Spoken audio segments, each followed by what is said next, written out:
It's not too often you ask someone the most basic of questions and get this. What's your full name? My birth name or my adopted name or my married name.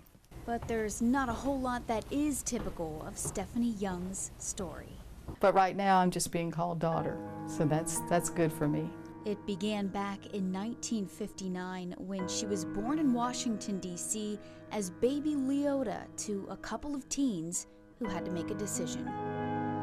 And at the time they were very young and they weren't able to be married and financially support me. So my birth mother and my birth father together made the choice to have me and put me up for adoption.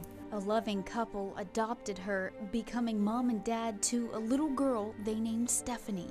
Through the years, Stephanie was told the truth about her past, all while being brought up in a loving home. But Stephanie found herself alone again when both her parents passed away by the time she turned 31. It's been lonesome the last 20-something years with no parents and no brothers and sisters. So without knowing much at all, that's all that they would tell me from my records really was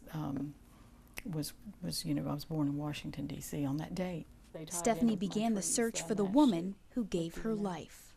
Oh, those are leads, family trees, genealogy lists, all kinds of names, surnames that I had in common. It took lots of time. That is like a part-time job. It was like finding a needle in 50,000 haystacks is what it was like.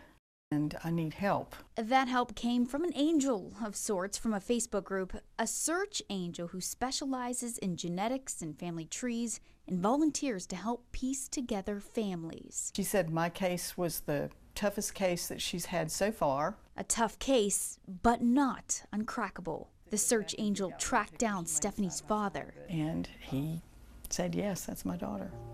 And would you like to know your mother's name? Her name is Evie Ketstever. She lives almost 3,000 miles away across the country in Oregon. Stephanie's 20 years of searching for her own blood culminates in this. Stephanie has waited 58 long years for this moment at Charleston International Airport. Her constant searching for the woman who gave her life. Other passengers on board the plane from Seattle begin to breeze past Stephanie. There she is.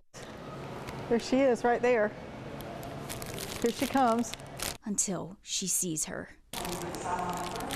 Oh. I didn't get the final directions. Oh.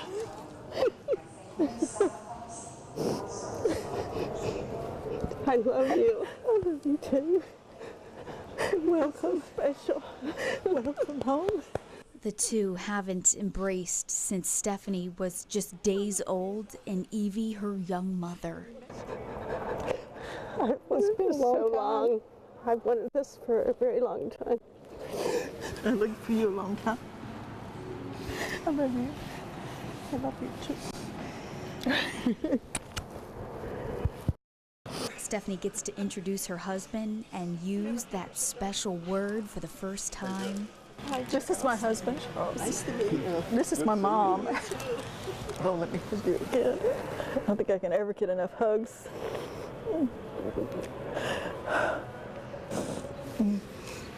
Love you. I prayed for you every day since you were born, and that this would happen. And I knew, I just knew that if you knew that you were adopted, that you might not give up. I was never going to give up, ever, ever. I said if she's like me, I told my best friend long time ago, she won't find me. Evie even kept the same home address and phone number for a long time in hopes she would be found. See, at the place where I had her, you took care of those babies for a week or maybe two, and I always thought I bonded with my little baby, and that one day she would come back if she could. Mm-hmm. And we did. We found each other, didn't we? Yep. Mm-hmm. And here we are.